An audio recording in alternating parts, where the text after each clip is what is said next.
Hello everyone, welcome to video lecture series of design of steel structures. So in the previous video we have started with unit number 4, that is design of flexural members, and we have seen flexural members are basically classified into two categories: laterally supported beams and laterally unsupported beams. So usually when a simply supported beam is subjected to certain loading, the top compression flange is subjected to compressive forces and bottom flange is subjected to tension forces. So if the compression flange is having certain lateral restraint for torsional buckling, so in that cases that beams are coming under the category of laterally supported type of beams, and if such kind of torsional buckling is not restrained for compression flange, they are coming into the second category, and that is laterally unsupported type of beams. Likewise, two basic classifications and design steps we have seen in the first video. In this particular video, we are going to start with one numerical on a design of beams or a design of flexural members. So basically for flexural members, the two types of categories of problems are there. First is analysis type category and second is design type of category. So there is differentiation in the given data for analysis type of problem and design type of problem. So in this particular video, we are going to see one analysis type of problem in which the details of cross section of I sections are mentioned. Based on the details of cross section of I section, you are going to calculate what amount of loading it is going to carry. So such kind of input data is cross sectional details and your output data is going to be your loading acting on the section. In case of your design type of problem, reverse is the case. In design type of problem, in your given data, loading will be mentioned, and for a given loading you need to determine the cross sectional details. So likewise reverse process is going to be there for design type of problem. So in this particular unit number 4 A part, we are going to deal with analysis as well as design type of problem. So for the current statement, it is an analysis type of problem in which you are going to determine the uniformly distributed load maximum capacity of your section for a given cross sectional detail. So here the statement is a simply supported beam of effective length 6 meter is made up of ISLB 325 at the rate 422.81 Newton per meter. Yield strength, grade of the steel is Fe410.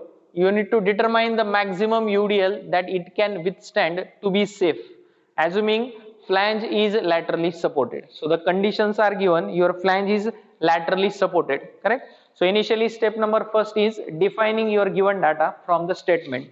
So step number first, given data from statement. So simply supported beam of effective span 6 meter.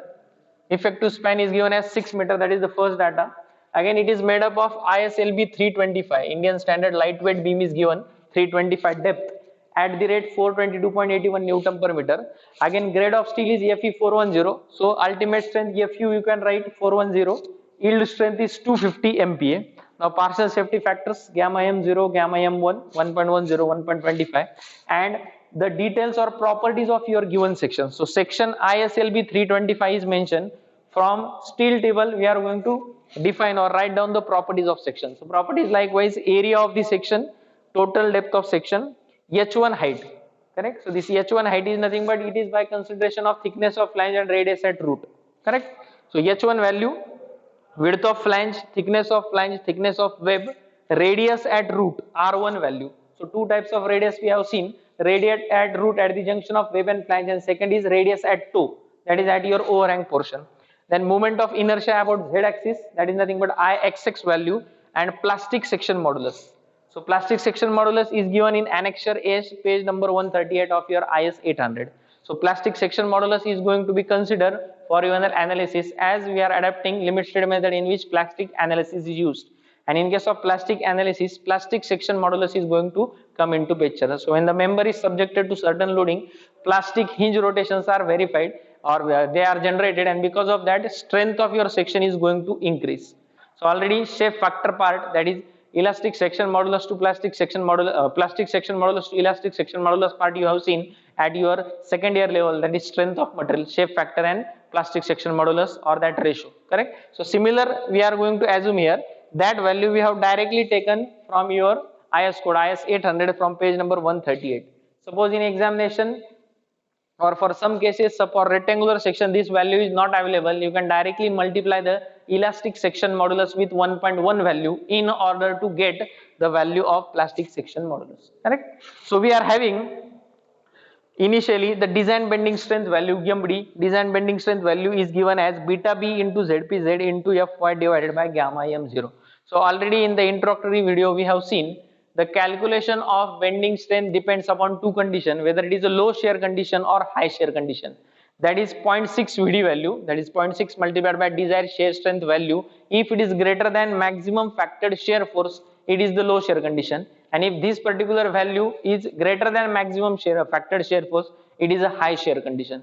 So based on low shear condition and high shear condition, your bending design strength is going to depend. So initially in this particular calculation, now we are not knowing with the shear value, as uniformly distributed load is to be calculated, correct? So given data is your cross section, based on cross section you need to calculate the loading, and if loading is known to us, then only we can calculate the shear force acting on your section. So here initially we are going to assume the condition it is a low shear condition, and by adapting low shear condition formula, that is design bending strength MD equals to beta B into ZpZ into Fy by gamma m0, you are going to calculate the strength value and uniformly distributed load, correct? So for that, now initially beta B factor, so beta B factor depends upon classification of section, and classification depends upon your table number 2, width to thickness ratio.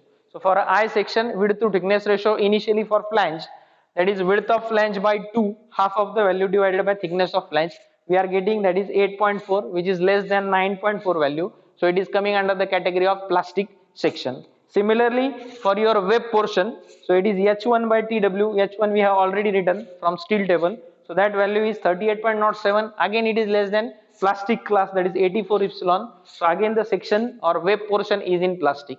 So therefore minimum or least between these two is nothing but we can define the given section is plastic, and as the section is plastic, your beta B factor is going to be 1.0 or 1 value.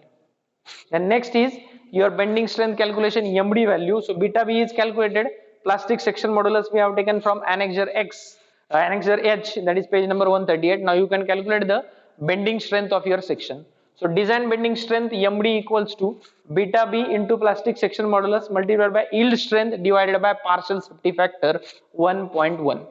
So I am getting value divided by 10 raised to 6. So I am getting value 156.30 kilonewton meter.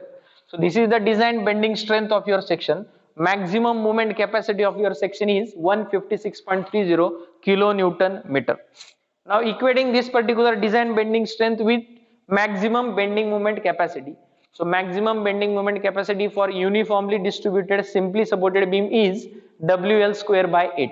So equating your WL square by 8 with maximum bending strength or design bending strength, you can calculate the UDL acting on your section. So factor UDL acting on your section is 34.73. So rearranging the terms and calculating WU value. So this is factored load. Factored load is 34.73 kilonewton meter. And for calculation of your service load or working load, it is to be divided by partial safety factor because it is ultimate. And dividing your ultimate load by partial safety factor, gamma F value, that is 1.5, you are getting service load value as 23.15. So 34.73 divided by 1.5, that is nothing but 23.15 kilonewton per meter. This is the UDL acting on your section. So after calculating your factored loading, you can go with calculation of your shear force. So as UDL is known, maximum shear force for a simply supported beam when subjected to uniformly distributed load, it is WL by 2 value. So W into L by 2, W it is calculated here. Length we are knowing equal to 6 meters. So this will be equal to, the value is 104.19 kilonewton. So maximum factored shear force acting on your section is 104.19 kilonewton. Now multiplying with the factor of 0.6 as per code, so 0.6 Vd value is nothing but, so here Vd, that is design shear strength of your section. Design shear strength for rolled section is given as area of web, that is AV, multiplied by yield strength divided by root of 3 into gamma m0. So AV for rolled section is what? Total depth of section multiplied by thickness of web. So total depth is 325 into thickness of web, TW is 7.0. into 250 divided by root of 3 into 1.1, you are getting value is equal to 298 kilonewton. So this is the shear capacity or design shear strength of your rolled I section, ISLB 325, that is equal to 298. So multiply it with 0.6. So 0.6 Vd you are getting 179 kilonewton.